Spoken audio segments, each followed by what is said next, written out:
Hello అందరికీ happy women's day to all. And చిన్న వాళ్ళ దగ్గర నుంచి పెద్దవాళ్ళ వరకు అందరు ఆడవాళ్ళలోని ఉండే ఇష్టమైన క్వాలిటీ ఏంటి అని అంటే జ్యువెలరీ అనమాట, ఆర్నమెంట్స్.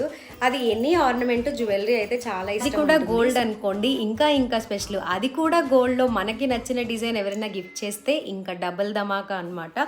బట్ మిడిల్ క్లాస్ వాళ్ళకి ఇంత పెద్ద పెద్ద ఆర్నమెంట్స్ తీసుకోవాలి అని అంటే అది డ్రీమ్ అనే చెప్పాలి. అలా నా డ్రీమ్ని మా హస్బెండ్ మా 3rd యానివర్సరీకి ఫుల్ఫిల్ చేశారనమాట. ఇష్టం నాకు పర్సనల్గా మేమే కస్టమైజ్ చేయించుకున్నాము ఫ్రమ్ అథర్వ జ్యువెలరీస్. నేను ఒక గోల్డ్ స్కీమ్ అయితే వేసుకున్నాను అనమాట వాళ్ళ దగ్గర. ఒక మిడిల్ క్లాస్ వాళ్ళకి ఇంత పెద్ద పెద్ద గోల్డ్ కొనాలి అంటే అదేమి అంత చిన్న విషయం కాదు. సో ఒక గోల్డ్ స్కీమ్ కట్టుకొని ఒక జ్యువెలరీ అయితే తీసుకున్నాను. సో అది కస్టమైజేషన్ నాకు చాలా బాగా నచ్చింది. సో దెన్ మా హస్బెండ్ కూడా నా కోసం ఈ జ్యువెలరీ అయితే సేమ్ అథర్వా నుంచే గిఫ్ట్ చేశారనమాట 3rd యానివర్సరీకి. అది చాలా స్పెషల్, నాకు చాలా మెమొరబుల్. పేజ్ కింద ట్యాగ్ చేస్తాను, ఎవరికైనా కావాలంటే చెక్అవుట్